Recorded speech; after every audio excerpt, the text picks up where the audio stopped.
Shalom Bapak Ibu, Saudara-saudari yang diberkati dan dikasihi oleh Tuhan kita Yesus Kristus. Selamat berjumpa kembali di channel Jalan yang Lurus. Saya mengucapkan banyak terima kasih kepada saudara semua yang selalu setia untuk menonton video-video di channel ini dan bahkan terus mendukung perkembangan channel ini dengan mengklik tombol subscribe, like, komen, dan share kepada teman-teman yang lain supaya teman-teman yang lain juga tidak ketinggalan dan mendapatkan informasi seputar iman kekristenan. Kiranya Tuhan Yesus memberkati kita semua.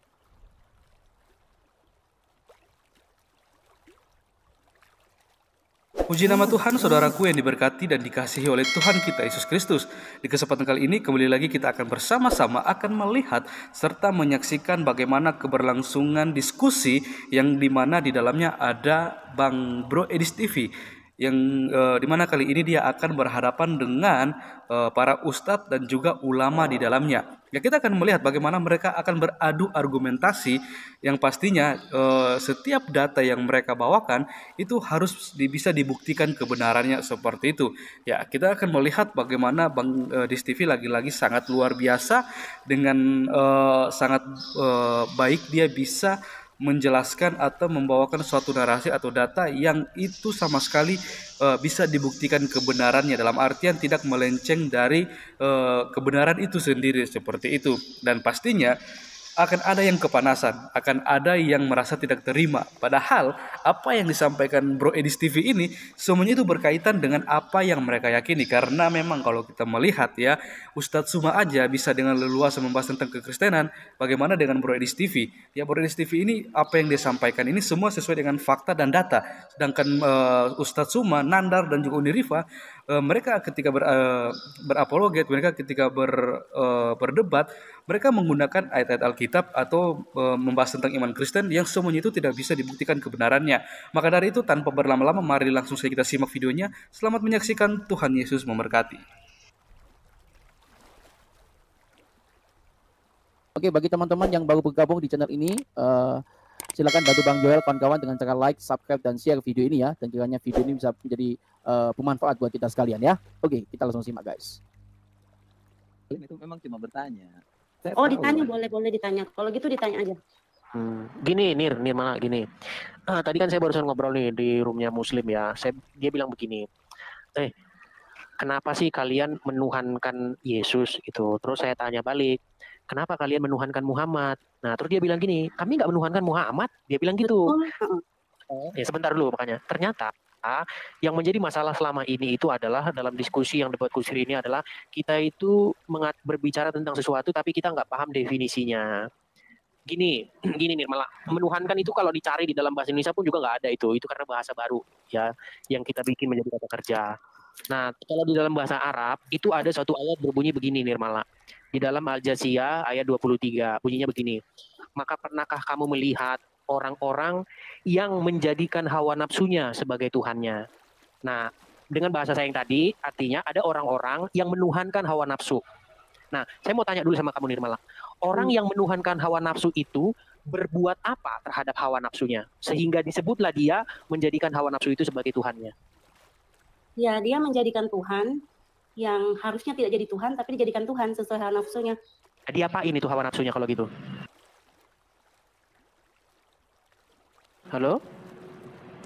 Lagi minum kopi dia, Bang. Diapain itu hawa nafsunya? Hawa nafsunya itu diapain sehingga disebutlah dia mentuhankan hawa nafsu? Ya, dia mengikuti kemauan dari dalam dirinya untuk menuhankan Tuhan yang harusnya itu tidak dituhankan secara logika. Nafsu itu kata benda apa kata kerja? Nafsu itu kata benda. Sebentar Bang. Jadi gini, intinya sudah saya dapat poin kamu. Kamu mengatakan begini, orang yang menuhankan hawa nafsu adalah orang yang menuruti hawa nafsunya, orang yang dikuasai oleh hawa nafsunya. Sebagai contoh gini, hawa nafsu memerintahkan dia untuk berzina, dia berzina. Hawa nafsu memerintahkan dia untuk bunuh diri, dia bunuh diri. Hawa nafsu memerintahkan dia untuk mabuk, dia mabuk. Jadi dia dikontrol oleh hawa nafsunya. Dia tidak mampu mengalahkan hawa nafsunya, tapi dia ditaklukkan, dikalahkan dengan cara patuh tunduk kepada hawa nafsunya. Itulah menuhankan hawa nafsu. Pertanyaan saya sama kamu sekarang. Sebagai seorang muslimah. Oh, gimana? Mau diralat? Bukan. Menuhankan hawa nafsu itu lain dengan yang diceritakan tadi. Jadi kalau menuhankan hawa, kalau itu tadi mengikuti, beda menuhankan itu menyembah sesuatu Sebentar. mengikuti Gini nih, ya saya bacakan Nirmala, saya bacakan ya. mengikuti itu tadi. Al-Jasiyah ayat 23.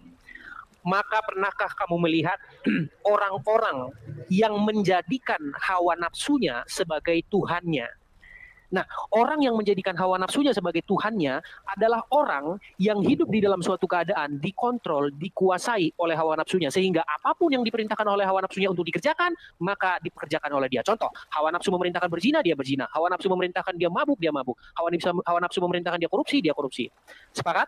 Oke. Baik, sekarang saya tanya sama kamu. Sebagai seorang muslimah, apakah kamu harus diwajibkan hidup dalam suatu keadaan menuruti dan mematuhi seorang Muhammad yang mohon maaf sekarang ada di kuburan? Ya harus, tapi tidak disembah. Sebentar. Wajib. Berarti wajib tidak kamu menjadikan Muhammad atau mengambil Muhammad sebagai Tuhanmu? Tidak. Nah, ini makanya saya bilang, penjelasan kamu yang pertama dengan penjelasan kamu yang kedua itu sudah tabrakan. Lah, tadi kan sudah dibilang di pertama beda mengikuti, beda mentuhankan. Muhammad nggak saya tanya? Kenapa? Mengikuti Muhammad nggak? Mengikuti dan menuruti Muhammad nggak? Iya, mengikuti. Oke, orang yang mengikuti dan menuruti hawa nafsunya, menuhankan hawa nafsunya nggak? Menuhankan tapi bukan menyembah. Makanya itu. Iya, saya nggak bilang menyembah. Saya bilang gini, orang yang menuruti dan mentaati seluruh kemauan hawa nafsunya sehingga dia dikontrol oleh hawa nafsunya, maka dia disebut mentuhankan hawa nafsunya, betul? Mengikuti hawa nafsu. Kalau mentuhankan itu disembah, dia berharap kepada Tuhan. Gimana nih? Saya jadi pusing ini. Saya jadi pusing ini. Pakai akal. Kita kan manusia. Pakai pikiran yang rasional. Saya coba pelan-pelan ya. Saya coba pelan-pelan ya Nirmala ya. Saya pelan-pelan. Sebentar. Nirmala, sebentar. Pelan-pelan. Okay. Orang disebut mentuhankan hawa nafsunya ketika orang tersebut tunduk patuh kepada hawa nafsunya atas apapun yang hawa nafsunya perintahkan kepadanya. Betul atau tidak? Betul. Sekarang saya tanya sama kamu, menurut standar yang hawa nafsu tadi, orang yang menjadikan Muhammad sebagai seseorang yang harus dipatuhi, tunduk kepada seluruh apapun yang diperintahkan kepada dia, berarti dia mentuhankan Muhammad nggak? Tidak mentuhankan, tapi mengikuti, Mas. Aduh, kamu jadinya standar ganda loh. Masa saya suruh mentuhankan Muhammad, jangan suruh ikut saya kayak umat Kristen yang sembah Yesus. Kok kamu jadi standar ganda gini? Loh, aduh, susahnya. Oke. Kamu berani coba yang di bawah ya, kalian yang Kristen coba masuk di pikiran tidak? Masuk tidak di pikiran. Mengikuti Muhammad, kemudian harus mentuhankan Muhammad. Sama-sama mengikuti Muhammad. Halo. Sama-sama menuruti, sama-sama mematuhi, sama-sama mengikuti dan tidak pernah ingkar. Itu berarti kan mentuhankan.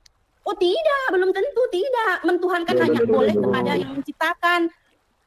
Loh, tapi kan ada orang mentuhankan hawa nafsu. Apa hawa nafsu menciptakan langit dan bumi? Loh, tidak. Yang menciptakan langit dan bumi itu Allah. Sebenarnya kita nggak bahas pencipta langit dan bumi.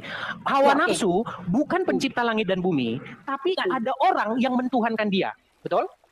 Betul nggak? Siapa yang maksudnya yang mentuhankan dia? Siapa dia? Saya bacakan lagi. Al-Jasiyah ayat 23. Maka pernahkah kamu melihat orang-orang yang menjadikan hawa nafsunya sebagai Tuhannya, sebagai ilahnya? Nah, orang yang menjadikan hawa nafsu sebagai Tuhannya, tadi sudah kita bilang, yaitu orang yang seperti tadi. Betul? Sekarang saya tanya sama kamu. Kalau kamu menuruti semua dan tunduk kepada semua kemauan setan, berarti kamu menjadikan setan sebagai Tuhanmu nggak? Tidak. Kalau ada orang yang patuh, tunduk kepada hawa nafsunya dan menuruti semua kemauan hawa nafsunya, berarti dia menjadikan hawa nafsu itu sebagai Tuhannya nggak? Ya, betul. Tidak. Terus bedanya di mana? Betul. Kenapa kalau itu kepada hawa nafsu dia mentuhankan, tapi kalau kepada setan dia nggak mentuhankan? Gimana? Ya karena setan kan musuh manusia. Waduh, ini orang udah stadium 4 ini gilanya. Lanjut teman-teman, lanjut. Yang gila itu siapa? Udah dibilang dia nggak beres. Coba Aneh-aneh aja lo. Pelan-pelan. Kemarin bilang ateis, hari ini Islam. Besok berubah lagi nanti. Hal-hal seperti ini aja udah nggak jujur, nggak mungkin pintar, bro. Ya. Kita berharap ya. Kamu tahu nggak kalau Allah itu punya Tuhan loh? Dia nggak tahu, dibilang lagi seperti itu. Ngomong standar ganda aja nggak nyampe. Jadi definisi mentuhankan itu apa, Nirmala? dia nggak ngerti. Tadi udah ya udah. Nirmala ngomong coba. Definisi menuhankan artinya apa? Dia nggak tahu. Ya. Nirmala, buka mute-nya biar kamu tuh ngomong. Buka dulu Nirmala, Maipo buka dulu. Nirmala, kamu jangan ngomong terus, unmute dulu itu. Nah. Ya, halo. Kamu dia nggak sadar. Kamu definisikan apakah yang dimaksud menjadikan sesuatu ya, sesuatu ini bisa apa saja, bisa duit, bisa hawa nafsu, bisa uang, bisa batu, bisa apa. Apa yang dimaksud menjadikan sesuatu sebagai Tuhan? Maksudnya menjadikan sesuatu sebagai Tuhan, kayak hawa nafsu begitu, hawa nafsu misalnya. Coba tolong gini ya, tolong kamu korek kupingmu dikorek, terus konsentrasi penuh dengan dengerin apa yang saya katakan. Dengerin. Apakah yang dimaksud dengan menjadikan sesuatu sebagai Tuhan? Menjadikan sesuatu sebagai Tuhan itu bisa apa saja. Di dalam Bible dikatakan ada orang yang mentuhankan perut, ya. Ya, ada orang yang menjadikan setan sebagai Tuhan, ada orang menjadikan hawa nafsu sebagai Tuhannya, ada orang menjadikan manusia sebagai Tuhannya, ada. Nah, pertanyaannya, apakah itu yang dimaksud menjadikan sesuatu sebagai Tuhannya? Oke, saya jawab ya. Jadi menjadikan sesuatu sebagai Tuhan itu menganggap sesuatu itu adalah Sang Pencipta yang tidak ada yang bisa menolong orang itu kecuali sesuatu itu dia menyerahkan sepenuhnya dirinya kepada sesuatu yang dituhankannya. Baik, terima kasih. Jadi, menurutmu mentuhankan sesuatu adalah menganggap bahwa dia adalah Sang Pencipta. Itu definisimu ya. Oke, ya. Sekarang kita ke Quran. Al-Jathiyah ayat 23 dikatakan begini. Maka pernahkah kamu melihat orang-orang yang menjadi hawa nafsunya sebagai Tuhannya? Apakah orang-orang yang menjadikan hawa nafsu sebagai Tuhan, definisinya adalah orang yang mempunyai keyakinan bahwa hawa nafsunya itu adalah pencipta langit dan bumi, seperti definisimu? Bukan. Halo?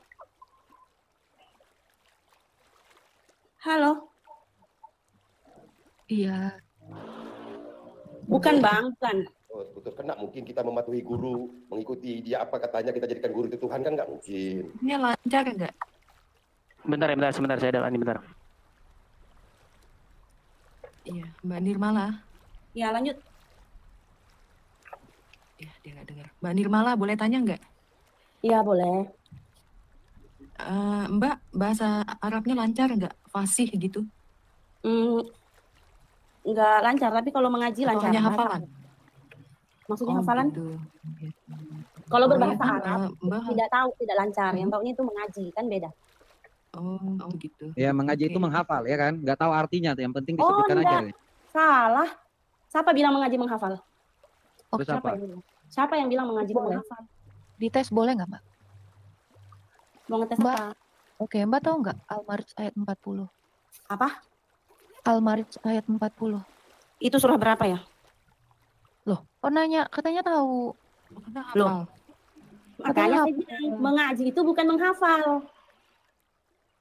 Nah, kalau nggak menghafal bagaimana bisa diingat, Bu? Lah, oke, Al-Ma'arij itu ini ya, surah 70 ya, Mbak. Ayat 40. Surah 70. Ngajarin lagi nih perempuan.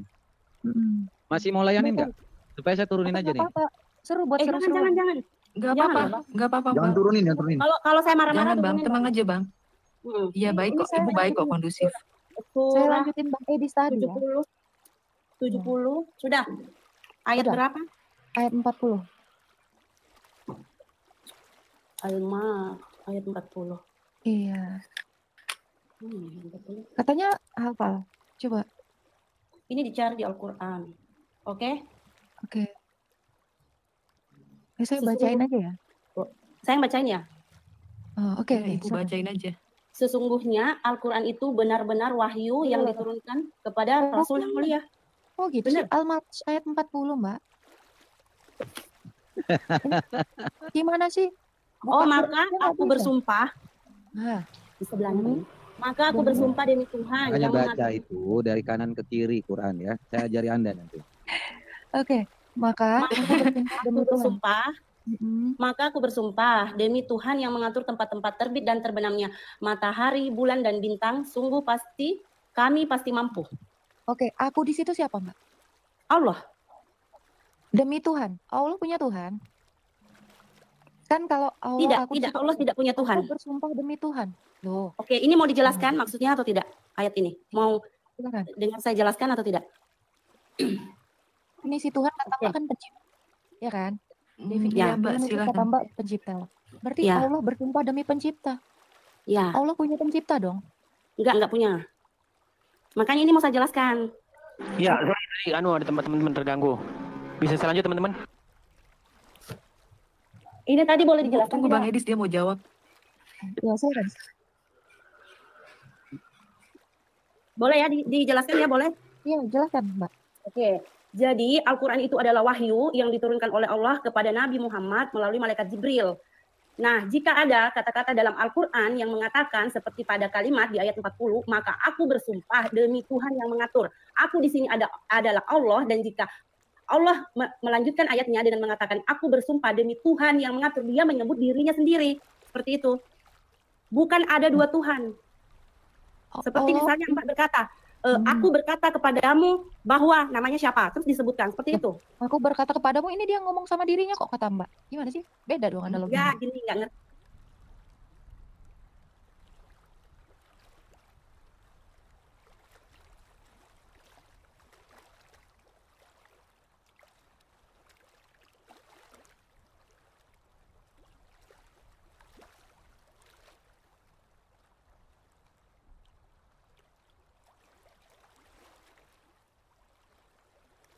Mbak jelasin Mbak punya aja.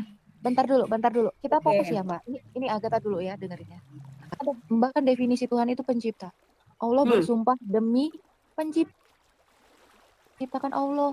Nggak ada yang menciptakan, Mbak. Allah itu satu. Oke. Biasanya bersumpah itu demi yang lebih tinggi atau demi yang lebih rendah? Lebih tinggi. Allah. Gini loh, Mbak.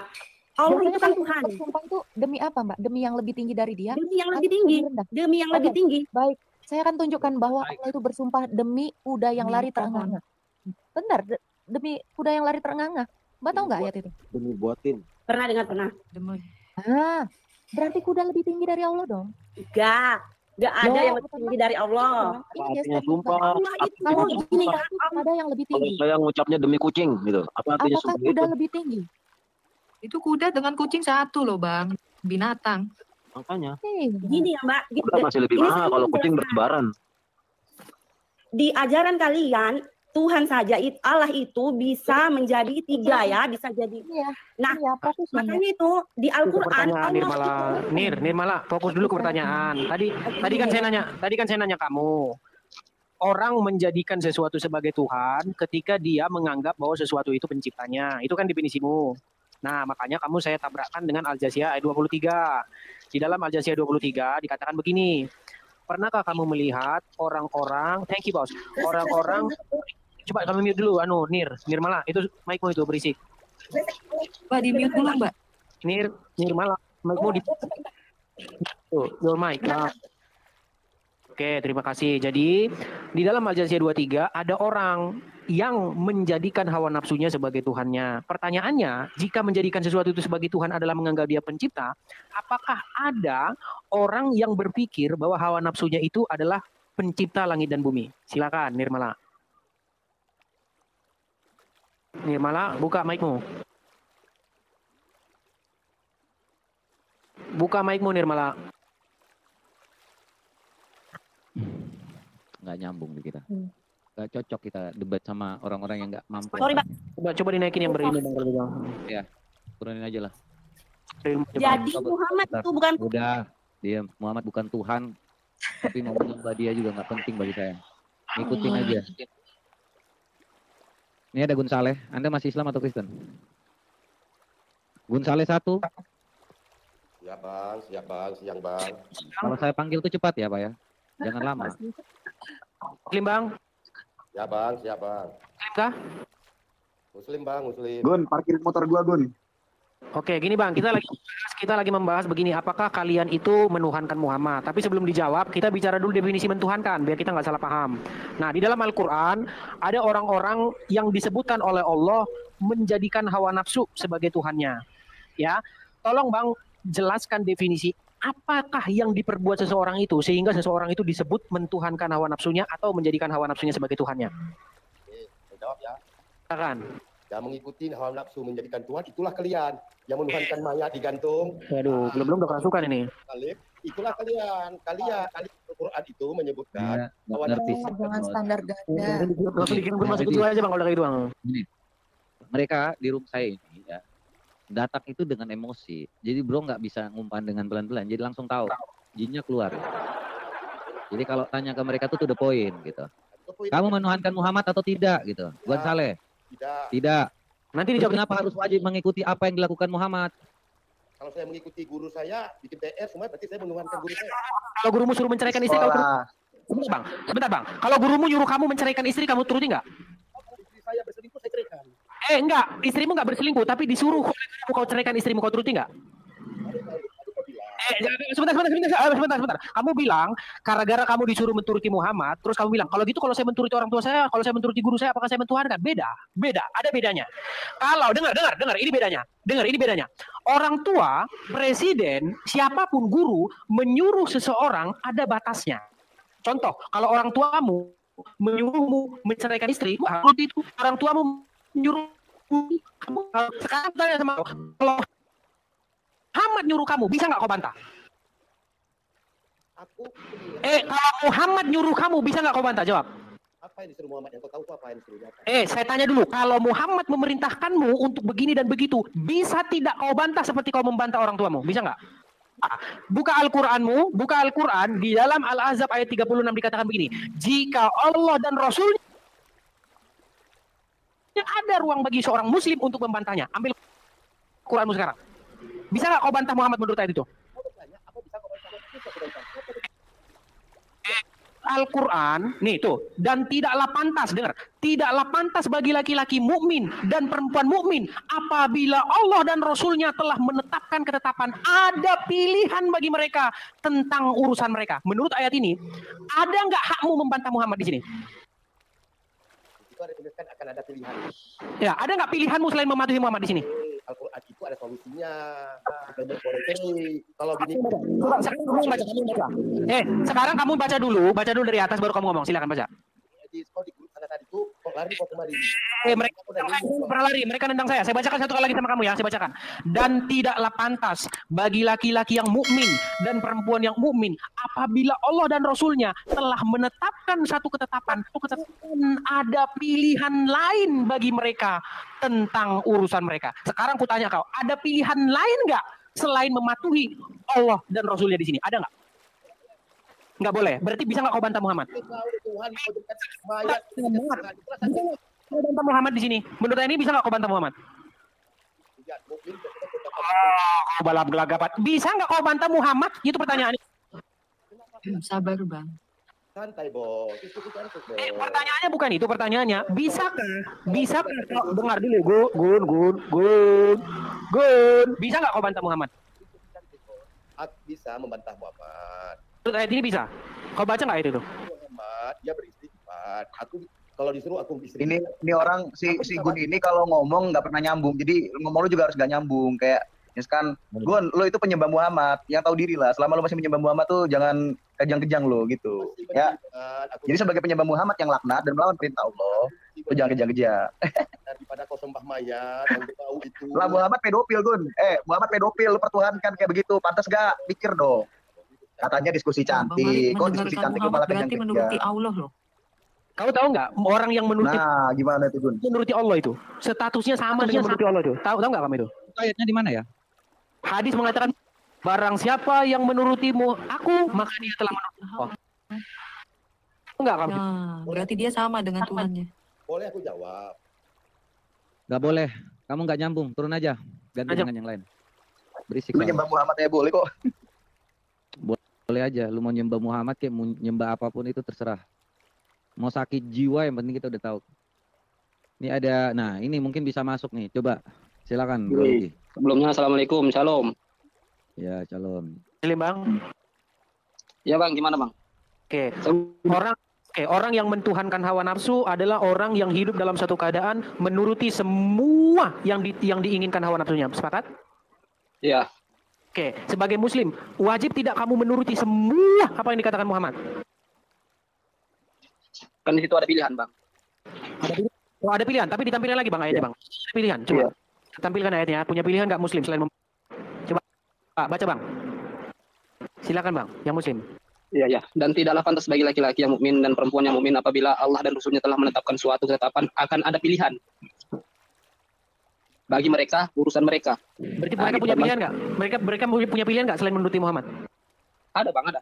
Waduh, bang, abang sekolah di mana nih? Saya bacakan lagi bang ya. Dan tidaklah pantas bagi laki-laki yang mukmin dan perempuan yang mukmin apabila Allah dan Rasulnya telah menetapkan suatu ketetapan akan ada pilihan bagi mereka tentang urusan mereka. Berarti ini abang punya pilihan lain nggak selain menuruti Muhammad dan Rasulnya? Kan itu kan akan ada pilihan bang bagi mereka tentang urusan mereka. Buset, aduh. Dia hanya baca tentang gini. Dia hanya membaca tentang suatu hal yang namanya pilihan. Akan ada pilihan bagi mereka. Ya. Kamu di situ harus tahu dulu cara menetapkan dan. Ya udah gini aja bang. Oke, tutupin aja. Ya udah saya gini, saya ubah. Saya akan mengikutinya bang. Semua yang diinginkan hawa nafsunya harus dituruti, berarti dia mentuhankan hawa nafsunya, betul? Iya, terus. Kalau ada orang yang menuruti semua yang diperintahkan oleh Muhammad, berarti dia mentuhankan Muhammad nggak? Enggak dong. Berarti standar ganda? Enggak bang, nggak gitu konsepnya. Gini, saya ulang pelan-pelan ya. Orang yang hidup di bawah kontrol setan, dalam pengertian dia menuruti apapun yang dimaui oleh setan. Contoh nih, setan mau supaya kamu sekarang harus berzina. Pergi kamu sekarang berzina.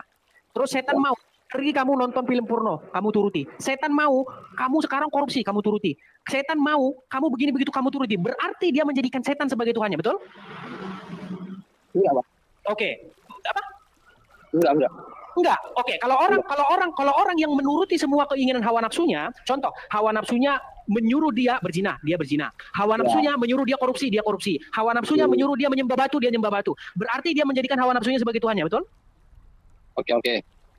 Enggak, jawab dulu, betul atau tidak? Iya, betul. Betul. Terus apa bedanya dengan contoh-contoh yang kan cuma objeknya aja yang saya ganti. Ini objeknya hawa nafsu. Berarti kalau hawa nafsu itu dituruti semua tunduk kepada hawa nafsunya, berarti dia menjadikan hawa nafsunya itu sebagai Tuhannya. Saya ganti sekarang objeknya, setan sekarang. Setan. Nah, kalau setan dituruti segala kemauan setan itu, maka dia menjadikan setan itu sebagai Tuhannya. Nah, sekarang orang itu seharusnya menjadikan Bapa yang menjadikan langit dan bumi ini sebagai Tuhannya. Bagaimana cara menjadikan dia sebagai Tuhannya? Menuruti semua yang diperintahkan oleh Bapa itu. Apa perintahnya? Salah satunya adalah patuh dan tunduk kepada Yesus yang diutusnya, anaknya yang tunggal. Sekarang saya tanya sama kamu. Ya. Menurut standar yang sama, seseorang disebut mentuhankan hawa nafsunya karena dia berbuat demikian dan demikian. Sekarang, seseorang yang menuruti seluruh kemauan kehendak perintah Muhammad, apakah menurut standar yang sama tadi dia menuhankan Muhammad? Atau mengapa itu tidak disebut mentuhankan Muhammad? Yang dimaksud Muhammad yang memerintah, yang nyuruh gimana bang? Itu kan perintah Allah bang. Apabila Allah dan Rasulnya telah menetapkan sesuatu ketetapan, berarti Allah yang telah menetapkan. Baik. Sekarang saya tanya sama kamu. Di Quran mana Allah memerintahkan kamu untuk nyium batu ke Arab? Tunjuk ayatnya di Quran mana kamu harus pergi mencium-cium sebongkah batu di Arab. Coba, tunjuk ayat Qurannya mana? Bisa nggak kamu tunjuk sama saya? Nggak bisa? Aturannya gitu bang. Kalau gitu sampai ayatnya. Iya, di dalam Quran kamu cari sampai kiamat nggak ada cium-cium batu ke Arab. Sekarang saya tanya kamu, perintah siapa untuk cium batu ke Arab? Siapa? Emang itu perintah bang. Oke, kalau gitu ngapain orang-orang cium batu ke Arab? Wajib bagi yang mampu bang, naik ke Arab itu wajib bagi yang mampu. Jadi mereka yang mampu. Sekarang saya tanya, itu perintah siapa? Perintah siapa? Dari siapa itu? Itu apa namanya? Kalau dalam Islam itu syarat rukun Islam kalau nggak salah itu bang. Saya tanya itu perintah siapa? Tadi kan kamu bilang bahwa itu bukan perintah Muhammad, itu perintah Allah yang disambungkan oleh Muhammad. Muhammad hanyalah perantara. Oke, kalau seperti itu berarti kamu sesungguhnya mematuhi Allah, mematuhi perintah Allah, bukan perintah Muhammad, karena Muhammad hanya penyambung lidah. Tapi kenyataannya di lapangan, ada nggak Allah pernah perintahkan Muslim untuk pergi ke Arab nyium-nyium batu? Ada nggak? Nggak ada. Kalau di Al-Quran nggak ada bang. Nah, terus kalau gitu itu perintah siapa? Marmut. Bang. Ya udah gitu aja bang. Ya udah kalau menurut abang begitu ya udah begitu. Nah sekarang bang coba renungkan mulai hari ini dan besok dan seterusnya di dalam tidurmu kalau mau tidur. Sebenarnya kamu ini udah menuhankan siapa? Karena banyak orang nggak sadar dia menuhankan sesuatu. Dia pikir selagi dia nggak berdoa, selagi dia nggak sujud, selagi dia nggak meminta, selagi dia nggak menganggap itu sang pencipta, berarti nggak mentuhankan. Bukan itu definisi mentuhankan. Definisi mentuhankan itu ketika kamu menjadikan sesuatu itu sebagai otoritas atas hidup kamu. Kalau kamu menjadikan hawa nafsumu sebagai otoritas dalam hidup kamu yang harus kamu turuti, kamu patuhi, berarti kamu sudah membuat dia sebagai Tuhan. Itu Tuhan. Makanya di dalam Bible dikatakan, jangan ada ilah lain, jangan ada Tuhan lain di hadapanku. Tuh, maksudnya seperti itu. Bukan jangan ada pencipta lain, bukan. Tetapi jangan ada otoritas lain di dalam hatimu. Jangan ada yang bertahta di dalam hatimu, kecuali saya, kecuali Bapa di surga. Nah, bagaimana cara menjadikan Bapa di surga itu sebagai otoritas? Kamu harus menerima anak yang diutusnya. Begitu caranya. Ini Bang ya, kalau untuk membahas ketuhanan itu kita itu dalam Islam harus memasuki ranah hakikat Bang. Karena kalau cuman bicara doang, syariat doang itu Bang nggak nyampe ujung-ujungnya nggak nyampe. Tetap harus saling menyalahkan gitu. Kalau mau bahas masalah ketuhanan itu harus melalui hakikat Bang. Oke, saya ambil alih. Bagaimana? Jadi ini Bang, ya saya jelaskan dulu Bang, agar Abang saya jelaskan dulu Bang. Hakikat itu tidak bisa sembarangan diucapkan. Harus pada orang yang tepat Bang. Ya udah, kamu jelaskan hakikat Allah kalau gitu. Gini, ada dulu sebuah cerita kan gini. Saya ambil cerita dulu. Iya, dengar dulu, ini sejarah Islam. Saya nggak mau. Sejarah Islam. Enggak, sejarah Islam ini Bang. Dengar dongeng apapun di sini. Enggak, Abang pernah dengar enggak cerita siapa itu? Seksi Jenar. Apa? Seksi Jenar. Apa itu? Seksi Jenar pernah dengar cerita enggak yang mengaku dirinya Allah, tapi di tahu kan? Udah selesai. Apa? Yang menjadi poinnya apa? Cepetan. Kenapa dia di situ mengaku dirinya Allah, terus dia disingkirkan gitu? Karena kalau orang berbicara melalui hakikat Bang, itu yang dianggap kita itu sesat Bang, pada kaum kita sendiri. Jadi kita nggak bisa sembarangan seperti itu berbicara seperti itu. Makanya harus kita berbicara empat mata. Makanya saya tadi bilang sama host, dari tadi pernah saya cerita sama host, kita itu bisa berbicara tentang ketuhanan tapi empat mata. Saya berani. Tapi kalau untuk di sini, di publik saya nggak berani Bang. Karena apa? Kayak gitu, kita nanti dianggap sesat sama saudara sendiri. Ya udah, kamu sesat. Hah? Dengan kamu kamu udah sesat. Sebenarnya bukannya kamu dianggap sesat karena kamu memahami hakikat Tuhan, tetapi memang pemahaman kalian akan hakikat Tuhan itu memang nggak pernah ada. Karena yang kalian tuhankan bukan Tuhan yang sejati. Kalau mau maaf saya potong dikit. Makanya saya bilang begini, kalau mau bicara tentang ketuhanan, kita bicara empat mata, biar Mbak paham. Kita nggak harus saling menghujat, Mbak. Kalau Tuhan yang sejati, dia nggak akan mungkin menyesatkan umatnya. Tetapi kalau ada mengaku dia Tuhan, tetapi ketika orang berusaha memahami hakikatnya dia tersesat, maka sesungguhnya Tuhanmu itu adalah penyesatnya. Izin bicara. Hancur kalau begitu ceritanya. Bujan. Orang yang ingin mengetahui hakikat. Oke, lanjut dulu. Ya, siapa ini saya mikir. Bapak ini tasawuf ya? Pak, Ya, maaf, Bapak tasawuf. dia sufi. Oh, sufi. Jadi gini Mas, kalau Anda berbicara tentang sufi Apa itu mikir? kan, Maaf ya. ya, halo. Ini lagi ngetes ya? Oh iya ya. Jelek ya. Oke, saya lanjut ya. Si Bujan ini kan memang dia sufi ya. Pandangan kebanyakan Islam itu kan terhadap sufi memang sesat. Kenapa? Karena dia mencampurkan mistis timur. Jadi gini Mas Bujan, kalau Anda relevan dengan sejarah Islam, Anda nggak perlu mencampurkan mistis timur. Mistis timur itu apa sih? Ya ada filsafat eksistensi Tuhan yang penyatuan dengan Tuhan gitu kan, bahwa Tuhan adalah diri sendiri segala macam. Itu mirip filsafat Buddha gitu kan. Jadi kalau Anda bicara tentang hakikat dan segala macam, rasa-rasanya sufi itu tidak memiliki akar sejarah ke Islam. Karena apa yang tersurat dan di dalam kitab Anda, dalam hadis Anda segala macam, memang tidak menampilkan mistis timur gitu. Jadi kalau Anda berbicara bahwa saya juga disesatkan, Anda minoritas, ya saya Tapi maaf ya Bang, kalau Abang beranggapan saya sufi itu salah Bang. Saya tidak berkenal bergolongan antara sama ini, saya kaum ini, saya tetap Islam Bang. Abang tahu kan arti Islam? Artinya kalau Anda pengikut Sheikh Jenar, saya udah tahu ciri-ciri bukan Anda. Jangan begitu Bang, itu saya analogikan saja, bukan berarti saya pengikutnya gitu Bang. Dia tuh bawa contoh Bang. Iya, bawa contoh, bukan berarti saya pengikut. Iya. Kalau Abang nggak tahu. Si Bujan ini sering di room gua. Sekarang gua tanya, apa arti hakikat? Etimologi kata hakikat apa menurut kamu? Gimana Mbak? Iya, arti hakikat apa menurut kamu? Kenapa kalian takut sekali diajari atau mempelajari tentang hakikat Allah? Kalian tahu nggak arti kata hakikat?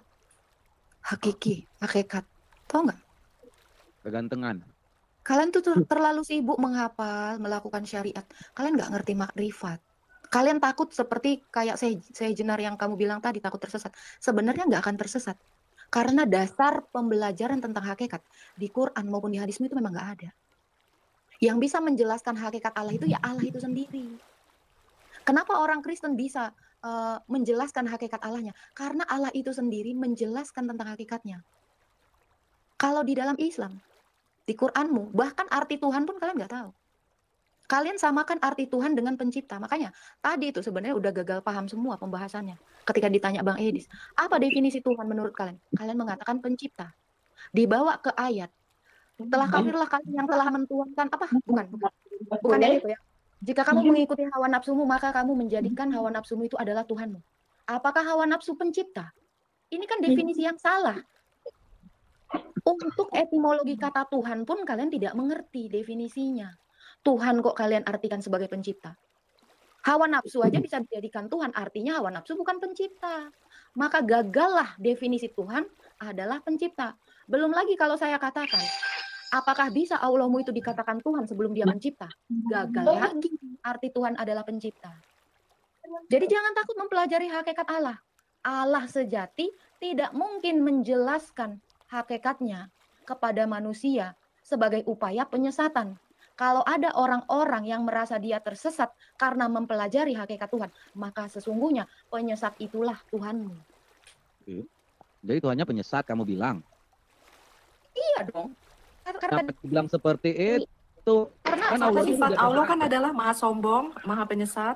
Itu apa kayak ilmu karim, apa itu penyesat? Iya kan ya, Bang? Siapa namanya Bang Bujan? Bang Mangkir. Ya.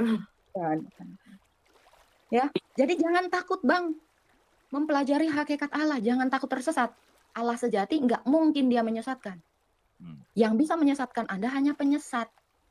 Mbak, maaf, saya bilang bukan takut tersesat, tapi kita kan kadang kalau bicara itu tidak sesuai dengan saudara-saudara kita yang lain, kita itu dianggap sesat. Gini Bang Bujan, gini Bang Bujan, gini kita agak mengembang ya, gini Bujan.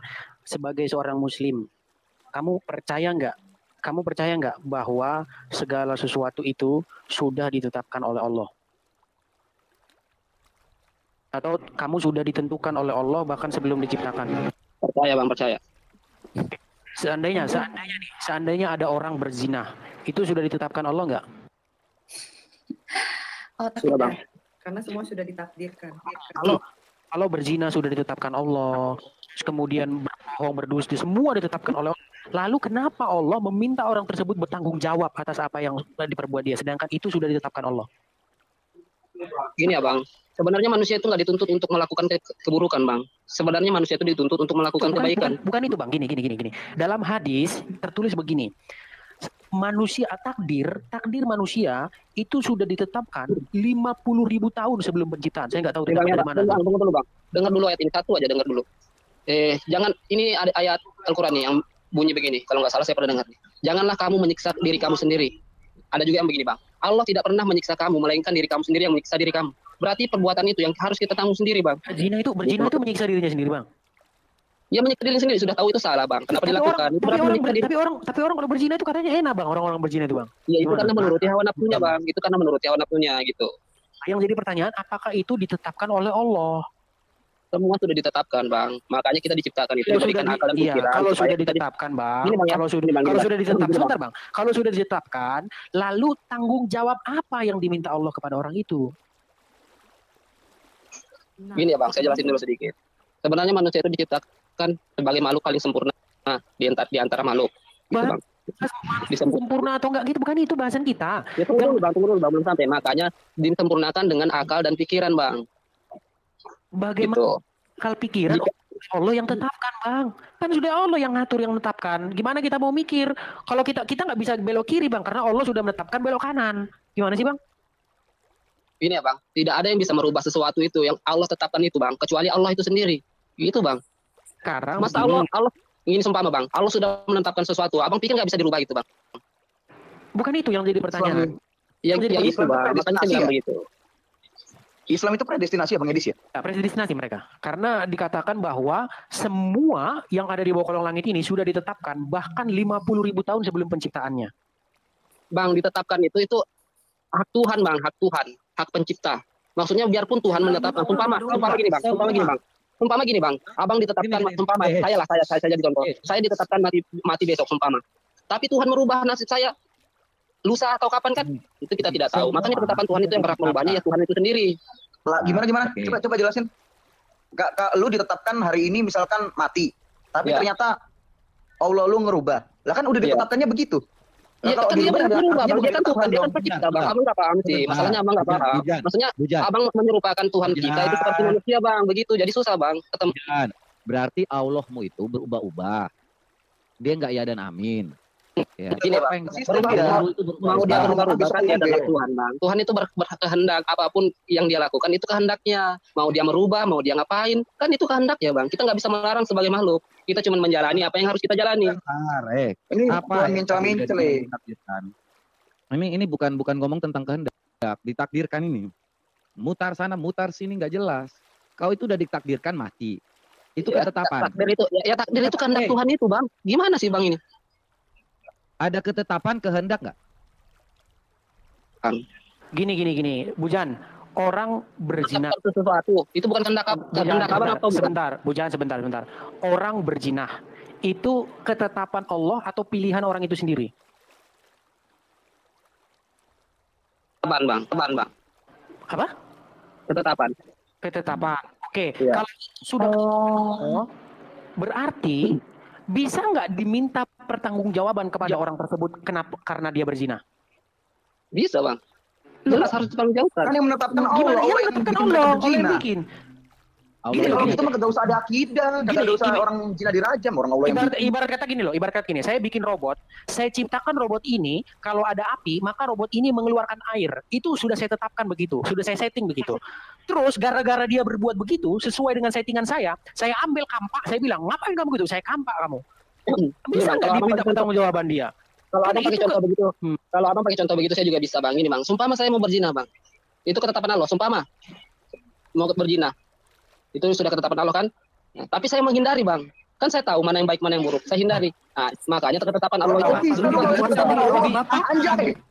Kau sakit jiwa. Kau bisa merubah ketetapan Tuhan. Lebih berkuasa ini. Hah? Kau bisa merubah ketetapan Tuhan? Bukan saya, Bang. Tuhan itu sendiri. Oh, Tuhan itu sendiri. Kamu melawan ketetapan. Gimana, Bang? Contohnya gini ya, kamu nggak ngerti ya, keputusan atau ketetapan ya itu sudah ada keluar dari Tuhan. Contohnya di pengadilan nih, ya pengadilan sudah memutuskan bahwa kamu itu harus berzina, sudah ada keputusannya nih. Terus yang dipertanyakan, kamu harus menjalaninya saja. Contohnya putusannya udah 8 bulan, kamu tinggal menjalaninya saja kan. Nah, prosesnya kenapa dipertanggungjawabkan lagi oleh kamu?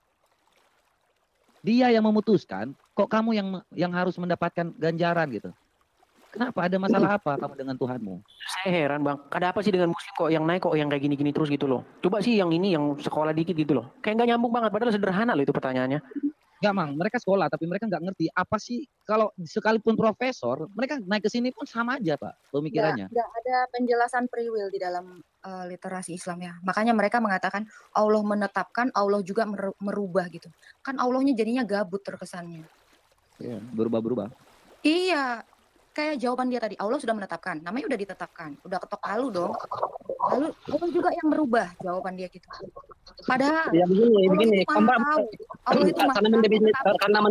mendefinisikan Tuhan itu dengan makhluk, jadi susah. Mending Allah lu suruh nyari infoker dah, biar nggak kurang kerjaan. Karena Allah kamu memang nggak menjelaskan. Saya tahu teman-teman penyebabnya apa. Kamu. Setelah saya merenungkan secara mendalam, saya tahu penyebabnya kenapa si Bujan ini bisa gini. Gini Bujan, tahu nggak kamu sebabnya apa? Gini, karena kamu itu menuruti 2 buku, 1 Quran, 1 hadis. Makanya kamu jadi kayak begini. Sekarang gini. Kalau kamu percaya hadis di saat yang sama, mungkin nggak kamu tidak bisa membantah kalau Muhammad telah menipu kamu? Coba, kalau kamu percaya hadis, mungkin nggak kamu mengingkari bahwa Muhammad telah menipu kamu? Coba. Saya nggak mau ke arah situ, Bang. Enggak, saya nggak mau makin masuk ke situ. Bahas yang gini Bang, saya nih ya. Ini ya, jadi punya 2 atau gini Bujan. Gini ya. Muhammad di dalam hadis pernah ngomong begini.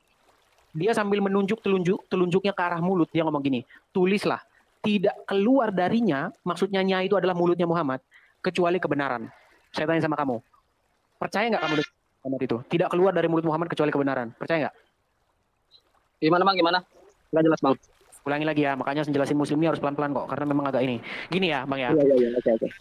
Muhammad di dalam hadis berkata, dia menunjuk jari telunjuknya itu ke arah mulut, berkata begini, tulislah, tidak keluar darinya, itu maksudnya mulut Muhammad, kecuali kebenaran. Kamu percaya dengan Muhammad bahwa tidak keluar dari mulut Muhammad kecuali kebenaran?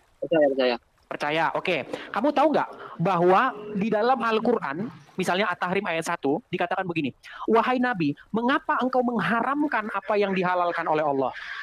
Nah, Allah menegur Muhammad atas apa yang keluar dari mulut Muhammad, menurut ayat itu. Benar nggak? Benar? Betul? Ya. Oke, berarti betul nggak kata Muhammad, tidak keluar dari mulut Muhammad kecuali kebenaran? Betul Bang, tetap betul. Oke, tapi karena kebenaran yang keluar dari mulut Muhammad itu, Muhammad ditegur Allah. Tampilkan ayatnya Bang. Oke, ini dari tampilannya. Ini memang cocok banget Bang Pis ini. Langsung tampil, ini enak banget kalau dia nih. Wahai Nabi, mengapa engkau mengharamkan? Bang, saya bacakan dulu ya. Surat apa itu Bang? Surat ke-66 ayat kedua. Surat apa? Al-Azab. Oh iya. Surat enggak At-Tahrim. At-Tahrim, sorry. At-Tahrim ayat 1. Wahai Nabi, mengapa engkau mengharamkan apa yang dihalalkan Allah bagimu? Engkau ingin menyenangkan hati istri-istrimu, dan Allah Maha Pengampun Maha Penyayang. Kalau Anda lihat asbabul nuzulnya ini, Muhammad itu mengharamkan apa yang sesungguhnya halal bagi dia, tapi diharamkan. Berarti di sini Muhammad ditegur Allah nggak? Di situ jelas nggak Nabi Muhammad? Nabi di situ siapa? Hah? Nabi di situ siapa? Nabi itu banyak Bang. Wahai Nabi di sini siapa? Nabi siapa? Yang nggak tahu Bang, yang menentukan itu Allah kan, dia bilang wahai Nabi. Nabi itu banyak, nggak tahu Nabi siapa, nggak dituliskan di situ Bang. Kecuali di situ ditulis Nabi Muhammad, baru saya bisa bilang Bang, itu cuma wahai Nabi. Itu Nabi Muhammad Bang. Berarti ini Musa Bang. Yang nggak tahu Musa, Ibrahim kan banyak Nabi Bang. Oh. Hafsah ini siapa? Istrinya Hafsah ini siapa?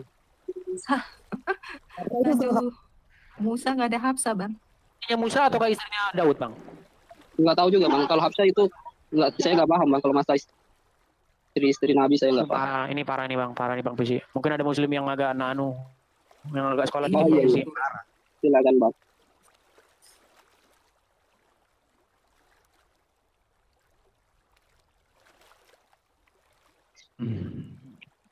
Jadi memang itu Islam lah Bang ya. Kita harus mengerti. Sekalipun profesor, tidak mungkin bisa nyambung kalau di room ini. Karena memang mereka nggak ngerti apa-apa kalau ditanyakan halal seperti ini. Kecuali mereka pergi berburu ke Buya Sakur, pasti nyambung. Ya Bang ya. Tunjuk. Ketika waktu itu belum ada petunjuk, maka dia belum jadi gini. Keluarkan kecuali hadis sesuai pertemuannya dalam Al-Quran, maka kembali kepada hadis. Ya, jadi apa yang kalian katakan tentang Nabi Muhammad, bahwa kalian yang hujat Nabi Muhammad tentang pernikahannya, kamu baca dulu di surat Al-Azab 4950, ada di khusus buat Nabi. Kami tidak menghujat, dari tadi tidak ada narasi menghujat. Ya, begini. Gimana? Ada pertentangan antara kebenaran. Kok kalian yang menyimpulkan? Sekarang kau menyimpulkan, kau bagaimana ketika waktu halnya namanya Muhammad itu yang paling ngerasa bahwa itu benar kan? Benar nggak? Kenapa Muhammad kalian merasa bahwa dirinya itu paling benar, tidak ada kesalahan. Nauzubillah. Woi, dengarin dulu.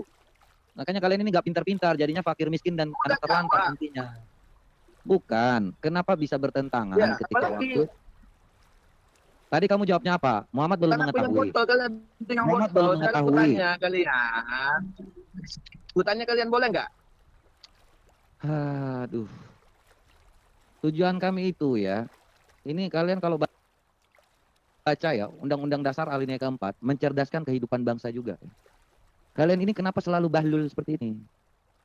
Coba untuk naik, menjawab pertanyaan itu dengan yang benar. Kenapa kalian bisa mengatakan bahwa Muhammad itu selalu benar? Tapi Allah menegurnya karena dia tidak selalu benar. Berarti yang bertentangan itu adalah apa yang dikatakan Muhammad. Makanya ketika waktu tadi dengan kata Tuhan, kalian bertentangan antara Quran dengan hadis, itu saling bertentangan. Ini yang kita lagi ngomong di sini. Kenapa kalian itu selalu bingung? Karena hadis ngomong lain, Quran ngomong lain. Kok kalian masih bingung-bingung sih dengan hal yang seperti ini? Makanya coba kalian lebih percaya Muhammad atau lebih percaya Quran? Kalian bisa mengerti maksudnya. Ya. Pertanyaannya sederhana dan nggak ada yang salah loh. Kan Muhammad ngomong tidak keluar dari mulutnya kecuali kebenaran. Benar. kesimpulannya semua yang diomong Muhammad itu berarti benar karena tidak keluar dari mulut dia kecuali kebenaran. Nah, menjadi pertanyaan dalam Quran, wahai Nabi, mengapa engkau haramkan apa yang dihalalkan Allah bagimu?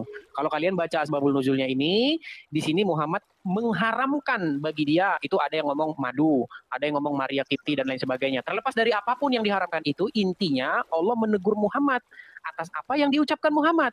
Pertanyaannya, bagaimana mungkin mulut yang katanya mengatakan kebenaran, mulut yang katanya tidak keluar dari mulut tersebut kecuali kebenaran, ternyata ditegur Allah. Itu loh jadi pertanyaan, kan pertanyaannya benar, nggak ada yang salah dengan pertanyaan itu. Silakan Muslim. Oke, Stinger. Stinger Halo. satu. Halo. Ya. Halo. Halo, Besan Wak, pendengar aja ya. Menarik itu. Iya. Bangsa. Baik, Bapak, kita lagi butuh teman-teman Islam ya. Kita lagi Ya, berburu kambing, kaum bingung ya Pak ya. Jadi kita sediakan tempat mereka itu untuk lebih banyak lagi ya. Iya, Bapak di bawah silakan. sebentar ya untuk mendengar. Oke, silakan. Yuk, Baik, terima berkati. kasih Pak. Ya, shalom Pak. Halo. Ya, teman-teman. Muslim yang merasa berilmu, yang sekolah tinggi-tinggi, bila perlu sampai Al-Azhar, silakan naik ya. Jangan yang kelas odong-odong, jangan naik lah. Nanti kalian di sini cuma bikin pesorak aja. Silakan, Muslim yang sekolah naik. Ya, minimal ya sekolahnya ya bisa menganalisa ya, jangan hanya menghafal ya. Sama aja nantinya.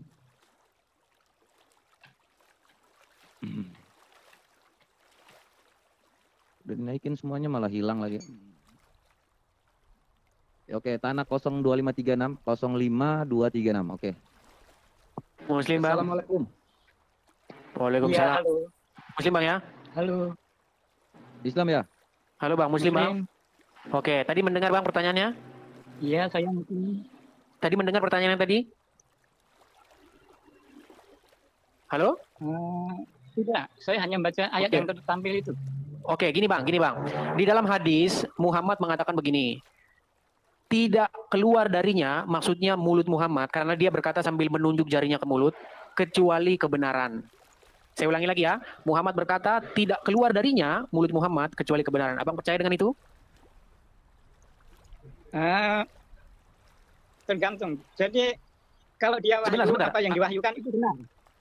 Oke, pertanyaan gini, sebentar bang, saya udah paham. Abang mau mengatakan kalau itu omongan pribadi bisa salah, kalau itu omongan wahyu berarti tidak mungkin salah. Itu yang abang maksudkan. Oke, saya jawab bang ya. Mulut Muhammad ada berapa bang? Satu. Oke, dari mulut yang satu itu pernahkah keluar kecuali kebenaran bang? Pernahkah keluar kecuali benar? Pernah Nabi salah. Pernah. Berarti Muhammad bohong bahwa tidak keluar darinya dari mulut itu kecuali kebenaran? Nah, tidak begitu juga. Bang, saya ulangi lagi. Ada berapakah mulut Muhammad? Yang disalahkan hadisnya. Oh, berarti hadisnya bohong. Iya. Oh, kalau hadis sudah bohong udah lain cerita, Bang. Berarti Muhammad begini, hadis itu ada yang dhaif, ada yang Bang, kalau Abang mau belajar ilmu hadis, tidak ada satupun ijma ulama yang mengatakan bahwa hadis itu bohong. Hadis itu sahih. Itu diriwayatkan.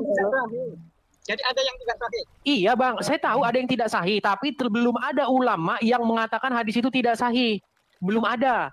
Hadis itu semua ulama mengatakan bahwa hadis itu sahih. Dikatakan bahwa pada saat itu Abdullah ibn Amr ingin menulis semua yang dikatakan oleh Muhammad, tetapi dia ditegur oleh Bani Quraisy dengan mengatakan begini, apakah engkau menulis semua yang dikatakan Muhammad sedang dia itu hanyalah seorang manusia? Ya, lalu Muhammad berkata kepada Abdullah ibn Amr begini, tulislah, tidak keluar darinya, maksudnya mulut Muhammad, kecuali kebenaran. Pertanyaan saya sama Abang, apakah Anda sebagai Muslim percaya bahwa tidak keluar dari mulut Muhammad kecuali kebenaran? Ada sesuatu yang di luar pengetahuan Muhammad. Karena Muhammad itu manusia biasa. Tentang teknologi gitu Muhammad kadang-kadang tidak tahu. Tentang pertanian gitu Muhammad kadang-kadang tidak tahu. Bang, bukan masalah Muhammad tidak tahu atau tidak. Kalau tidak tahu apa yang diucapkan bisa salah. Apakah ini dari wahyu Nabi Muhammad? Bukan. Ini pengetahuan saya. Ternyata itu salah. Oke, saya langsung aja. Menurutmu Muhammad dan Allah itu gini aja. Bagaimana kalau seandainya perkataan Allah itu selalu tertulis ya? Benar nggak? Perkataan Allah terlalu tertulis. Nah, tidak tahu, Ya. tidak tahu saya itu. Maksudnya Kalau perkataan Allah itu maksudnya gimana? tidak Dia tertulis berkata berarti berkata. ya Allah berkata, perkataan Muhammad dong tentunya harusnya tertulis. Allah berkata kepada Muhammad, enggak pernah berkata langsung. Ya, kalau gitu gini, kalau dia berkata melalui Jibril, benar nggak? Ya, Kalau Ya, firman. melalui Ya. Jibril berarti harus tertulis, benar nggak? iya. Ya. Kalau nggak tertulis Maksudnya berarti ucapan itu Allah gosip. itu Ya. kalau tidak tertulis, maksudnya ada firman Allah yang tidak ditulis gitu. Ya, disampaikan terus kemudian tidak ditulis berarti itu gosip ya. Ada namanya hadis qudsi. Hadis qudsi. Ya. Ya. Itu dari Berarti Allah harus yang ditulis ya. langsung ditampilkan Ya. ke dalam diri Rasulullah. Oke, saya Langsung. tahu. Berarti semua perkataan dari Jibril, yaitu dari malaikat, ya, kepada Muhammad harus tertulis ya. Benar nggak sih? Jawabnya cepat, Pak. Yang firman. Jibril kadang-kadang Hah? mengajar, bukan Ada muslim firman. yang sekolah, Bang. Kalau ada muslim yang sekolah lah.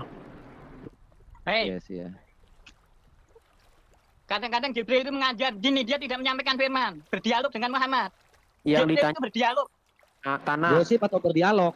Itu perkataan itu formnya itu tertulis atau lisan? Lisan atau tertulis? Aduh, lisan atau tertulis aja kamu nggak tahu. Firman Allah lisan. gini. Tadi kamu bilang tertulis. Hei, jadi Jibril berkata kepada Muhammad, itu ada yang menyampaikan firman, ada yang Jibrilnya itu berdialog, bukan firman. Berdialog, oke. Terus disampaikan oleh Muhammad. Ya. Oke, oke, berarti keluar, oke, berarti keluar. Ya, berarti keluar dari mulut Muhammad kan sekarang firmannya? Kalau firman itu Al-Quran itu. Iya, itu datangnya dari mulut Muhammad enggak? Diucapkan enggak oleh Muhammad itu? Oke, diucapkan dari mulut Muhammad. Oke, sedangkan mulut yang mengucapkan itu Anda tidak percaya, itu selalu benar. Hei, kalau firman dipercaya. Iya, dari mana kamu bisa tahu bahwa itu firman atau enggak? Gimana sih? Kan katanya bisa salah mulut Muhammad gimana? Kamu nggak percaya mulut Muhammad selalu mengatakan benar? Dengarkan dulu. Aduh. Oke, sekarang pertanyaan Oke, sekarang pertanyaan saya gini, mana Muhammad mengatakan ini Quran, ini bukan Quran, mana? Yang ini Quran, yang ini bukan Quran, mana? Coba. Yang Quran yang tertulis itu. Iya, mana perkataan Muhammad bahwa yang ini Quran? Jangan-jangan yang hadis itu yang Quran. Ayo, gimana caranya? Mana perkataan Muhammad yang Muhammad berkata kepada saya. Kan kamu bilang kalau Quran berarti tidak mungkin salah. Kalau perkataan pribadi mungkin salah. Berarti kamu meyakini Muhammad punya dua mulut, satu mulut yang mengatakan Quran, satu mulut yang mengatakan mulut pribadi, gitu. Loh, kan kamu yang bikin begitu. Itu kesimpulanmu. Gimana sih? Oke, sekarang saya tanya kamu berapa mulut Muhammad? Satu. Dari satu mulut itu selalu keluar kebenaran, betul? Belum tentu. Wah, berarti hadisnya yang bilang tidak keluar darinya kecuali kebenaran gimana? Jadi pada waktu mengucapkan itu dia mengucapkan firman. Muhammad, aduh. Ya. Udah. Gini. Oke, ini yang di depan Bapak ini, ya, yang pertama, ya supaya Bapak ngerti ya mudahnya. Yang mengharamkan ini keluar dari mulut Muhammad, benar nggak? Wahai Nabi, mengapa engkau mengharamkan apa yang halal? Kalau itu Ya, firman ya. Allah. Itu Ya, firman ini Allah. yang mengharamkan ini adalah Muhammad, benar nggak? Ya. Ya, keluar dari mulut Muhammad, benar nggak? Itu firman Allah. Iya, keluar dari ini yang mengharamkan ini juga firman Allah. Itu ayat Al-Quran firman Allah. Terus Muhammad bilang Iya. apa? Muhammad bilang apa? Asbabun nuzulnya. Gitu. Nggak usah teriak-teriak, moncong. Saya nggak tuli. Yang mengharamkan ini pertamanya Muhammad kan? Saya jangan dikeluarkan ya. Saya jangan dikeluarkan. Iya, kalau kamu debatnya, kamu ngerti, saya akan dengerin. Tapi kalau kamu modal teriak-teriak, makanya paham pemahaman pertanyaannya aja kamu nggak paham. Yang mengharamkan ini adalah Muhammad kan? Ya. Yang menghalalkan ini adalah Muhammad kan? Keluar dari mulut Muhammad kan? Mengapa kamu mengharamkan apa yang dihalalkan? Allah menghalalkan, tapi Muhammad mengharamkan. Gini, Sudah, ya gimana? saya sederhanakan. Gini, Muhammad kan mengharamkan apa yang sesungguhnya halal, betul? Betul? Oke, waktu dia mengharamkan sesuatu yang sesungguhnya halal tersebut, ditegur nggak dia sama Allah? Itu tegurannya ayat itu. Oke, ditegurlah dia di ayat ini. Wahai Nabi, mengapa engkau mengharamkan apa yang dihalalkan Allah bagimu? Oke, waktu dia mengharamkan itu kan keluar dari mulut dia. Sesuatu yang halal tapi diharamkan sama dia, kan keluar dari mulut dia itu. Perkataan itu. Oke, saya baca asbabun nuzulnya gini. Waktu itu, ya, Muhammad itu, ini dua versi ya. Ada madu, ada Maria Kipti. Kita yang dari madu dulu. Dia minum madu, ya kan? Terus gini aja Bang, daripada kita baca ya, mending kita ini aja kasih Google dulu yang membaca biar cepat ya, supaya mereka juga ngerti. Ini itu ayat Bapak, itu ayat apa? Boleh coba lihat dulu itu ayat berapa? Ayat berapa? At-Tahrim, Surat nomor At-Tahrim. berapa? Ayat berapa? IS 66 ayat 1 sampai 5. 66. 1 ya. 625. 1 sampai 5. Ya. Oh, 6 1 sampai 5. Ya, ayatnya 1 sampai 5 ya, biar kalian paham. Oke. Nah, saya di sini akan memberikan Google loh ya. Coba ceritakan ya QS asbabun nuzulnya, QS at-tahrim 1 sampai 5. Silakan Google loh. Di berbagai riwayat seperti yang tertulis dalam kitab Asbabun Nuzul yang disusun oleh Al-Wahidi dan Tafsir Al-Jalalain, dijelaskan bahwa pada suatu hari, salah satu istri Nabi Muhammad, Hafsah, menemukan sang Nabi sedang menyetubuhi budak perempuannya yaitu Maria Al-Qibtiyah. Kesal hal itu dilakukan pada saat gilirannya, di rumahnya, serta tempat tidurnya. Hafsah pun protes kepada beliau. Sang Nabi lalu bersumpah untuk tidak menyentuh Maria lagi, dan meminta supaya Hafsah tidak menceritakan hal ini kepada siapapun. Tidak lama berselang, Allah pun membatalkan sumpah beliau tersebut dikarenakan menyetubuhi budak itu pada nyatanya adalah halal buat beliau. Hafsah pun menceritakan hal ini kepada Aisyah. Dan Aisyah menceritakan hal ini kepada istri-istri beliau yang lain. Nabi Muhammad lalu diberitahu oleh Allah bahwa Hafsah dan Aisyah telah berkomplot menceritakan ini kepada istri-istri beliau yang lain. Beliau pun memarahi mereka, dan Allah menurunkan ayat yang mengancam, jika sang Nabi berkehendak, maka beliau bisa saja menceraikan mereka semua dan Allah akan mengganti mereka dengan istri-istri yang lebih baik. Rasulullah berkeputusan untuk hanya tidak mengunjungi mereka selama sebulan. Setelah 29 hari berselang, sang Rasul pun mengunjungi Aisyah, yang mana Aisyah berkata kepada beliau, "Wahai Rasulullah, engkau bersumpah kalau engkau tidak akan mengunjungi istri-istrimu dalam sebulan, tapi saat ini masih hari ke-29. Yang mana Rasulullah menjawab, bulan ini berisi 29 hari. Akan tetapi sebuah riwayat mengatakan bahwa keributan di atas terjadi bukan karena Hafsah marah melihat Nabi bersetubuh dengan Maria. Akan tetapi hanya dikarenakan Nabi meminum madu di rumah salah satu istrinya, Zainab binti Jahsy. Yang dianggap Hafsah kalau madu tersebut memiliki bau tidak sedap. Namun terdapat juga riwayat lain yang menyiratkan bahwa meminum madu adalah bentuk eufemisme pada zaman itu dari berhubungan seks. Oke ya. Jadi jelas ya kalau asbabun nuzul itu.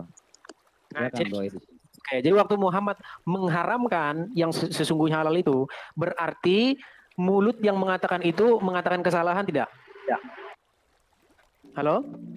Ya, halo. Arti mulut yang mengharamkan sesuatu yang halal itu mengatakan kesalahan tidak? Enggak tahu, enggak paham pertanyaanmu itu.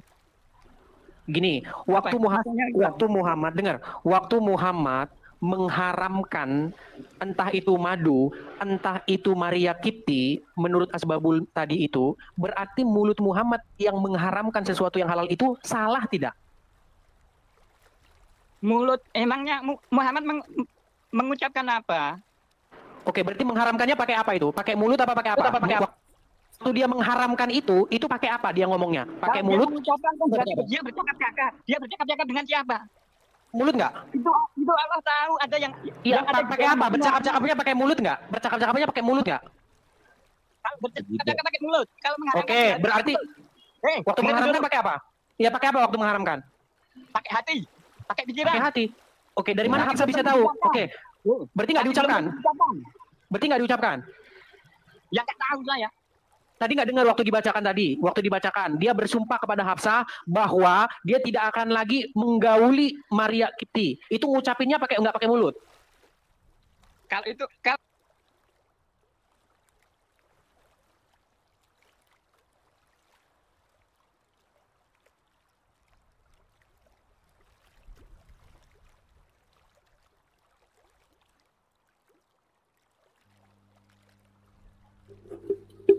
Waduh, roomnya rungkat guys. Waduh. Kan apa yang dihalalkan? Muhammad itu mengharamkan apa itu kan? Ya, jadi gini. Yang Ini diharamkan oleh Muhammad itu yang apa? Padahal itu mengharamkan. halal. Gini, Yang Pak. diharamkan Tadi itu. Terus kamu yang mengucapkan dengerin. Muhammad itu mengucapkan Dengerin. apa? Ketika waktu tadi Muhammad itu ketangkap basah, sedang main dengan Maria Kitia di ranjang tempat tidur Hafsah. Kemudian Muhammad ingin menyenangkan hatinya ini istrinya Hafsah. Dia mengharamkan Maria Kitia, ya, bahwa saya tidak akan lagi menggauli Maria Kitia, ya. Nah, kemudian ya dari mulut Muhammad yang mengharamkan Maria Kitia, dia menghalalkan lagi, dia mikir-mikir, Maria Kitia masih enak untuk digauli. Kok saya bisa mengharamkan? Itu pikiran konyolmu. Ternyata Itu pikiran Allah, konyolmu. iya, Itu Allah, pikiran konyolmu. Allah, Kamu jangan masukin pikiran konyolmu itu. iya makanya kamu Allah baca menurunkan, Nauzubillah kau ini. Kamu baca saja apa yang tertulis. Iya, ini kan halal. Nggak bisa yang berat-berat Bang Pisi. Mereka nggak bisa yang berat-berat Bang Pisi. Mereka harus sederhana-sederhana aja nih kayaknya temanya ini. Alah. Biar profesor hadapi. Jangan melihat. Lihat ucapan saya. Iya, gini aja Tanah. Orang kamu aja. Silahkan menilai saya dari apa yang saya ucapkan. Iya. Silahkan menilai saya dari apa yang saya ucapkan. Iya, Tanah. Kamu tahu nggak asbabun nuzul mengapa Muhammad mengharamkan apa yang halal? Tahu nggak kamu? Apa itu? Nanti kan sudah dibaca. Asbabun nuzul itu pikiran manusia. Iya. Oh, berarti asbabun nuzul salah lagi. Berarti asbabun nuzul salah lagi. Tidak salah, bisa benar. Menurutmu salah apa benar itu asbabun nuzulnya? Yang diharamkan apa? Yang diharamkan apa? Di situ beda. Satu mengatakan itu Maria Kipti, satu mengatakan itu madu. Nah, yang benar yang mana? Ya kamu lah yang mana yang benar? Kalau saya tidak mempermasalahkan. Oke, lupakanlah. Lupakan. Ya, baiklah, lupakanlah itu masalah apa. Intinya Muhammad mengharamkan yang tadinya halal. Waktu dia mengharamkan itu pakai apa dia? Pakai pikiran. Mulutnya mengucapkan nggak itu? Jadi menilai pikirannya itu berpikir ini haram atau halal. Mulutnya mengucapkan nggak? Mulutnya mengucapkan nggak? Mengucapkan diucapkan kepada siapa? Kalau itu harus. Hanya pertanyaan saya itu, mulutnya mengucapkan nggak itu? Kalau mengucapkan kan harus ada lawan orang berbicara. Iya, Hafsah dan ini itu Hafsah dan Aisyah. Turun Bang ayatnya, turun ke bawah. Di situ ada Hafsah dan Aisyah itu. Iya. Jadi ini. Tuh Hafsah dan Aisyah tuh. Ini kan kenapa sampai disebutkan adanya Hafsah, adanya Aisyah. Karena di sini kalau gini ya, kita nih nggak bisa berlogika dengan baik kalau ini suatu peristiwa Bang. Saya tuh sampai mencari tahu loh hari ini Bang. Mungkin kita aja yang diskusi, dia biarin tinggalin dulu Bang. Ada suatu peristiwa, membicarakan suatu peristiwa nih, menceritakan suatu peristiwa, kemudian memberitahukan suatu peristiwa. Tapi peristiwa ini nggak pernah terbongkar karena apa yang dikatakan Allah tidak pernah tertulis Bang. Siapa yang telah memberitahukan hal ini kepadamu? Nabi menjawab Allah. Tapi Allah, kutipan perkataan Allah ini nggak pernah ada. Nah saya lagi mencari tahu nih, apa yang Allah katakan. Karena kalau kita nggak bakal temukan apa yang telah terjadi di sini. Berarti itu hanya antara gosip antara Allah dengan Muhammad. Karena perkataan Allah itu tidak tertulis. Ngerti nggak Bang? Iya, jadi apa itu tadi? Sebentar Tanah. Kalau kita baca tafsir, sebentar dulu Tanah. Tanah diam dulu kamu gak tahu apa-apa kok. Gini, kalau menurut hadis atau menurut tafsir-tafsir, ada yang bilang itu tentang madu, ada yang bilang itu tentang apa namanya Maria Kipti. Nanti menurut Syiah lain lagi Bang. Nanti menurut Syiah lain lagi tuh. Nah, jadi gini, intinya begini Tanah. Kita kesampingkan dulu itu. Intinya Muhammad mengharamkan apa yang tadinya halal. Dan karena itulah dia ditegur. Sedangkan menurut Muhammad, tidak keluar dari mulut Muhammad itu kecuali kebenaran. Bahkan di dalam Al-Quran dikatakan, وَمَا يَنْتِكُ عَنِ الْهَوَى إِنْ هُوَ إِلَّا وَيُّيُّهَا. Tidaklah yang diucapkan itu berdasarkan hawa nafsunya, melainkan berdasarkan apa yang diwahyukan kepadanya. Loh, kalau memang tidaklah yang diucapkan oleh Muhammad itu berdasarkan hawa nafsunya, tapi berdasarkan wahyu. Bagaimana mungkin Allah menegur Muhammad atas apa yang diucapkan oleh Muhammad? Gitu loh. Bukankah semua yang diucapkan Muhammad itu wahyu? Lalu kenapa Allah menegur Muhammad atas apa yang diucapkan? Ini kan logikanya menjadi Allah menegur wahyu yang diwahyukan kepadanya. Gitu loh. Yang ditegur itu ucapan Muhammad yang mana? Sekarang saya tanya, ini pernah nggak Muhammad diucapkan berdasarkan hawa nafsunya? Tanah, pernah tidak Muhammad mengucapkan sesuatu berdasarkan hawa nafsunya? Pernah nggak? Saya tidak tahu. Tapi ucapan Muhammad dari gimana? Kenapa dia ditegur? Masa ucapannya banyak harus saya rekam semua, nggak mungkin itu. Iya, terus kenapa dia ditegur Allah di sini? Mengapa Muhammad engkau mengharamkan apa yang telah dihalalkan bagimu? Kemudian Muhammad tuh bersumpah tidak mau menggauli Maria Kitia lagi. Tapi Allah mencabutnya, membebaskan sumpah darinya. Kau paham gak sih dari tadi yang diceritakan? Makanya telinga itu ada dua dipakai untuk mendengar. Mereka ini Bang, dia ini kebanyakan baca Quran, nggak dibaca artinya Bang. Inilah penyakitnya. Dibaca Al-Quran, tidak dibaca artinya. Akhirnya jadi kayak begini. Kamu konyol, pikiran konyolmu jangan diucapkan di sini ya. Yang konyol, kamu yang konyol, pikiranmu konyol. Kau sakit jiwa kau ini. Kenapa kau seperti itu? Saya tidak seperti itu. Loh, terus kenapa kau mengatakan bahwa yang salah itu tentang tidak saya? Tanah, sekarang kutanyalah sama Bapak. Menurut Al-Quran ya, bukan menurutmu. Pernahkah Muhammad itu mengatakan sesuatu berdasarkan hawa nafsunya? Pernah nggak? Menurut Al-Quran. Mengatakan ya. Menurut Al-Quran, apakah Muhammad pernah mengatakan, berarti itu terucap ya? Mengucapkannya. Iya, pernah nggak dia mengucapkan sesuatu berdasarkan hawa nafsu? Pernah nggak? Kalau menurut Al-Quran tidak ada tertulis. Kamu tunjukkan jangan. Baik. Di dalam surat An-Naml ayat yang ketiga atau keempat dikatakan begini. Tidaklah, saya lupa ayatnya itu Bang. Coba klik aja di Google gini.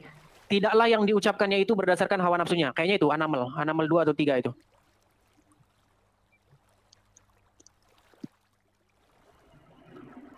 Tunggu ya. Iya, ini kan? Oh, bukan. Diklik di Google aja Bang, coba Google. Tidaklah yang diucapkan itu berdasarkan hawa nafsunya. Tidaklah yang diucapkannya itu berdasarkan hawa nafsunya.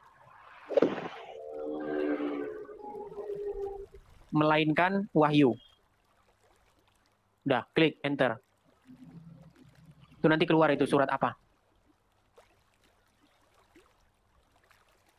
An-Najm ya? Oh ya, An-Najm 4. Oh, An-Najm bukan An-Naml. Oke, teman-teman, terima kasih ya sudah menyaksikan video-video terbaru di channel ini guys. Terima kasih buat teman-teman semua yang sudah menyaksikan. Jangan lupa like, subscribe, dan share video ini supaya ini juga bisa bermanfaat bagi banyak orang. Kita ketemu lagi dalam video berikutnya. Salam dari Bang Joel, God bless you guys. Ya, itu dia saudaraku, kita bersama-sama telah melihat serta kita sendiri telah menyaksikan bagaimana keberlangsungan keseruan debat antara Bro Edis TV bersama dengan teman-teman para polemikus yang dimana di dalamnya ada ustadz dan juga ada para ulama seperti itu ya. Dan ya sangat luar biasa debat kali ini. Kita bisa melihat bahwa Edis TV ini benar-benar sangat menguasai setiap data-data bahkan argumentasi yang dia bawakan seperti itu sehingga dia bisa menjelaskan atau memaparkan data tersebut dengan sangat baik, terperinci dan bisa membuka pikiran kita sehingga kita bisa mengerti apa yang dikatakan atau apa yang disampaikan oleh Edis TV tersebut. Tapi kalau kita melihat kenyataannya ketika kebenaran itu dibukakan, ketika kebenaran itu disampaikan, bukannya membuat para teman-teman polemikus ini semakin paham, tapi mereka terus mengeraskan hati. Seakan-akan apa yang dibawakan oleh Bro Edis TV itu semua salah. Seperti padahal kalau kita melihat dan menyaksikan apa yang disampaikan Edis TV itu semua berkaitan dengan apa yang mereka yakini, apa yang mereka imani, dan apa yang pastinya mereka sudah pelajari seperti itu. Tapi mereka tetap menentang seperti itu ya. Sama dengan seperti Ustadz Suma ini ya. Karena kalau Ustadz Suma juga kalau kita melihat dalam video-videonya ketika dia membahas kekristenan, ketika para apologet Kristen bisa membantah setiap data dan narasi yang dia bawakan karena dia kerap kali selalu senang mencomot-comot ayat Alkitab dan bisa dibantah, dia pasti akan kepanasan, merasa diri dia paling benar. Karena apa? Karena memang benar data yang dibawa oleh Ustadz Suma ini pasti akan lari dari maksud dan tujuan dari iman kekristenan itu sendiri seperti itu. Apalagi kerap kali mereka selalu menggunakan ayat-ayat Alkitab yang menguntungkan mereka seperti itu. Yang mereka gunakan, mereka comot, terus mereka tafsirkan dengan liar dan mereka jadikan hal itu untuk menyerang iman Kristen seperti itu. Tapi kalau kita melihat Bro Edis, ini kebalikan ya. Dia apa yang dia sampaikan semua itu sesuai dengan fakta, sesuai dengan data, sesuai apa yang dipahami dan dipelajari dan diimani oleh teman-teman para polemikus ini. Seperti itu. Akan tetapi kadang mereka menolak kebenaran itu sendiri, ya tidak mengapa. Tapi yang pastinya ketika Bro Edis juga menyampaikan firman kepada mereka, kebenaran tentang iman Kristen, tentang siapa itu pribadi Yesus, itu sudah sangat luar biasa. Dan kita cukup berdoa supaya benih firman yang disampaikan oleh Bro Edis kepada teman-teman polemikus, kepada semua orang yang berdebat dengan Bro Edis ini, supaya firman itu berkuasa atas diri mereka, dan firman itu juga yang mengubah kehidupan mereka, sehingga mereka boleh melihat terang yang ajaib, keselamatan yang sejati dan kekal yang hanya ditemukan di dalam Yesus Kristus. Seperti Yohanes 3 ayat 16 berkata demikian, karena begitu besar kasih Allah akan dunia ini, sehingga ia mengaruniakan anaknya yang tunggal, supaya setiap orang yang percaya kepadanya tidak binasa, melainkan beroleh hidup yang kekal. Jadi saudaraku, kita harus ingat, Allah begitu mengasihi kita umat manusia yang berdosa ini. Dan kita perlu ketahui bahwa karena dosa, hubungan kita dengan Allah itu menjadi terpisah. Maka Allah mau menyelamatkan kita dengan cara Dia turun langsung dari surga, datang ke dunia melalui pribadi Yesus Kristus untuk menebus kita manusia yang berdosa ini dengan kematiannya di kayu salib, seperti itu.